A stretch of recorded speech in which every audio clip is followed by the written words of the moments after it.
ઉધના પોલીસે અગાઉ સાયબર ફ્રોડના ગુનામાં પકડાયેલ આરોપી મિત ખોખર તથા તેના મળતિયાઓ સાથે મળી ટોકરી બનાવી પૂર્વ આયોજિત ગુનાહિત કાવતરું રચી પોતાનો સમાન ઈરાદો પાર પાડવા સારું ફોરેક્સ માર્કેટમાં એક મેથડ ટ્રેડ 5 નામની એપ્લિકેશનમાંથી ફરિયાદીને પ્રોફિટ અપાવવાનો વિશ્વાસ અપાવી ફરિયાદી પાસેથી ₹39 લાખ પડાવી લઈ ફરિયાદીને રૂપિયા પરત ન આપી તેમના સાથે વિશ્વાસઘાત છેતરપિંડી કરી ગુનો આચરેલ હોય જેથી આરોપીઓ વિરુદ્ધમાં વધુ એક ગુનો દાખલ કરી પોલીસે વધુ તપાસ હાથ ધરી છે।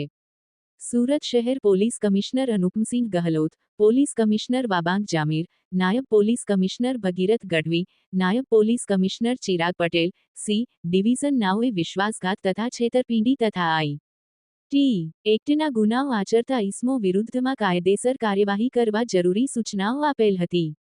जे कामगीरी अंतर्गत फरियादीने मित खोखर नाय पोते एजंट तरीकेनी ओळख आपी तेमना मळतिया तेना मामा विशाल सांकळासरिया तथा तेमना साळा विशाल लिंबाणी तथा मित्र अंकुर पटेल तथा ऑफिसमां काम करता मिहिर शाह तथा पीयूष कुकडिया नाओए अगाउथी गुनाहित कावतरू रची फरियादीने EONEFX सर्वरथी फोरेक्समां इन्वेस्टमेंट करवानी माहिती आपी हती અને જણાવ્યું હતું કે મહિને 7.8% નફો મળશે તેવી લોભામણી લલચામણી વાતો કરી ટોકન પેટે 2 લાખ રૂપિયા ભરાવ્યા બાદ ફરિયાદીના નામે ફોરેક્સ માર્કેટનું એકાઉન્ટ ખોલી તેમાં ફરિયાદીને ટુકડે 5 લાખ રૂપિયાનું રોકાણ કરાવેલ હતું।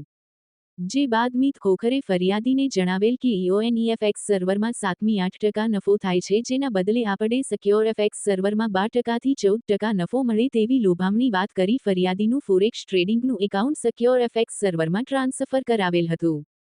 જે બાદ સિક્યોર FX સર્વરમાં ફરિયાદીનું એકાઉન્ટ થયેલ ટ્રેડની પોઝિશન બ્લોક થવા લાગતા જો વધારે પૈસા નહીં નાખવામાં આવે તો તમારું એકાઉન્ટ બંધ થઈ જશે તેવું મિત ખોખરે જણાવ્યું હતું।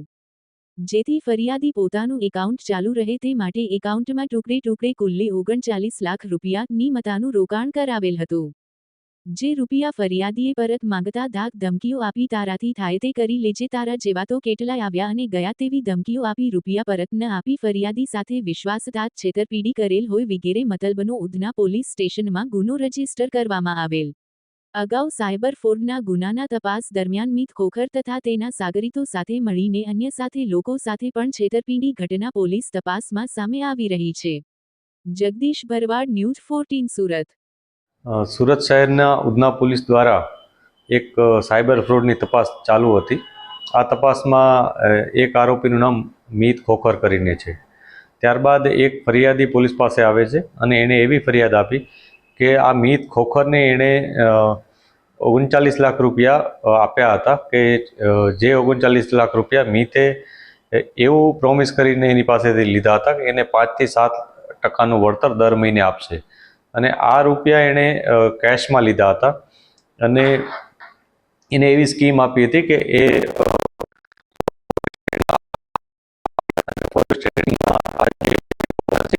એકાઉન્ટ પણ ખોલવામાં આવશે।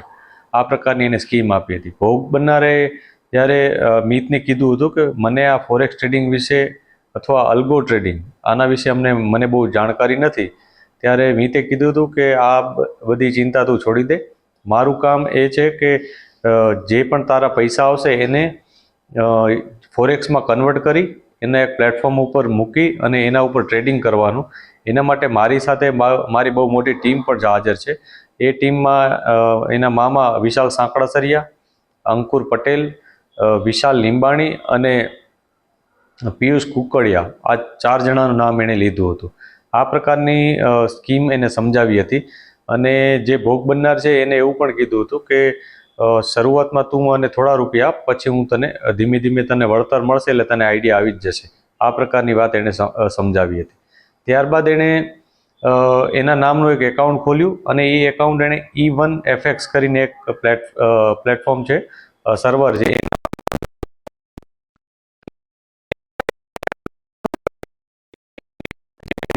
5 કરીને એક એપ્લિકેશન છે એ ડાઉનલોડ કરાવી દીધી અને એમાં જે ભોગ બનનાર છે પોતાનું આખું એકાઉન્ટ જોઈ શકતો હતો। જેમ સ્ટોક એક્સચેન્જના અલગ અલગ એપ્સમાં આપણે જોઈ શકીએ જે આપણા એક્સચેન્જમાં આપણી ટોટલ ડિટેલ, આ ઉપરાંત એમાં કેટલીક કેન્ડલ્સ પણ હોય છે જે ઉપર નીચે થતી રહેતી હોય છે અને એ રીતના જે યુઝર છે પોતાની તમામ ડિટેલ જોઈ શકે એ પ્રકારની જ એપ્લિકેશન આ લોકોએ આને ડાઉનલોડ કરાવી હતી અને જે યુઝર તરીકે જે ભોગ બનનાર છે એ જોઈ શકતો હતો પરંતુ પોતે કોઈ ટ્રેડિંગ નહોતો કરી શકતો।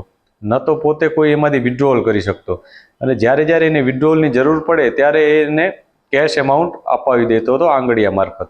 આ પ્રકારનું આખું એક ઘટના બની હતી.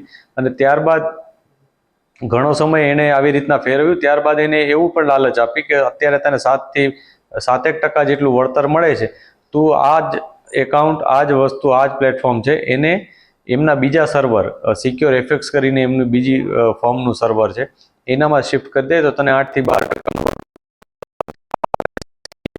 એને પાસે બધા પૈસા મેળવી લીધા.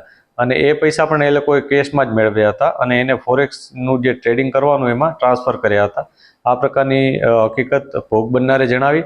પછી શરૂઆતમાં થોડાક પૈસા પણ આપતા, જ્યારે પણ એને પોતાની માંગણી કરતો પૈસાની અથવા નફાની, ત્યારે એને થોડા ઘણા કેશ આપી દેતા અને એનું કોન્ફિડન્સ બનાવી રાખતા.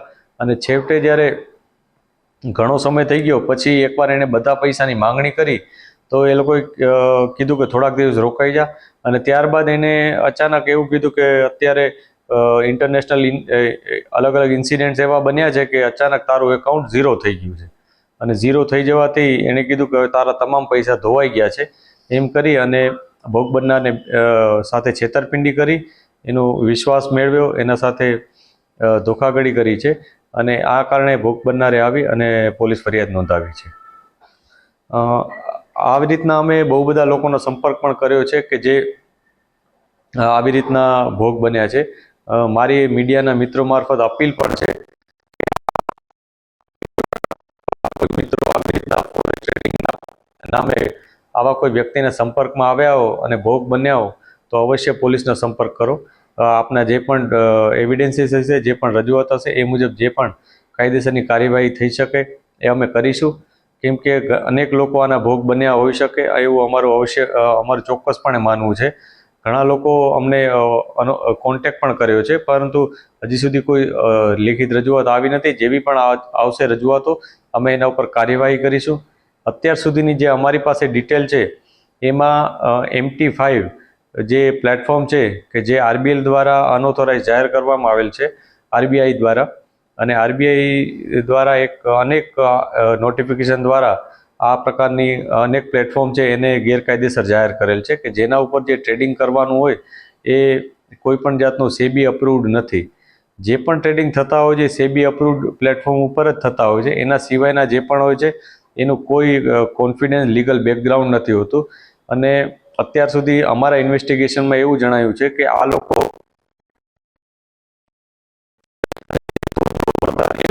પૈસામાંથી અથવા અન્ય રોકાણકારો હોય એના પૈસામાંથી આ લોકોને આપતા હશે. અને જ્યારે ખૂબ મોટી અમાઉન્ટ ભેગી થઈ જતી હશે ત્યારે અચાનક જ બધાના પૈસા ઝીરો કરી દેતા હશે. અને આ જે ટ્રેડિંગ એકાઉન્ટ છે એની પણ અમે તપાસ કરી રહ્યા છીએ. આમાં ઇન્વોલ્વ જે પણ વ્યક્તિઓ છે, જે પણ ટેકનિકલ જે પ્લેટફોર્મ્સ અને એ છે એની પણ અમે તપાસ કરી રહ્યા છીએ. અમારી ફરીથી લોકોને અપીલ છે કે જે રીતના આ ભોગ બનનારે પોતાની 39 લાખ રૂપિયાની જે ફરિયાદ નોંધાવી છે અને પોતાનો જે રજૂઆતો કરી છે એ મુજબ આપ પણ અમારો સંપર્ક કરી શકશો અથવા આપના કન્સર્ન પોલીસ સ્ટેશનમાં જઈ અને આ બાબતની જાણ કરી શકશો.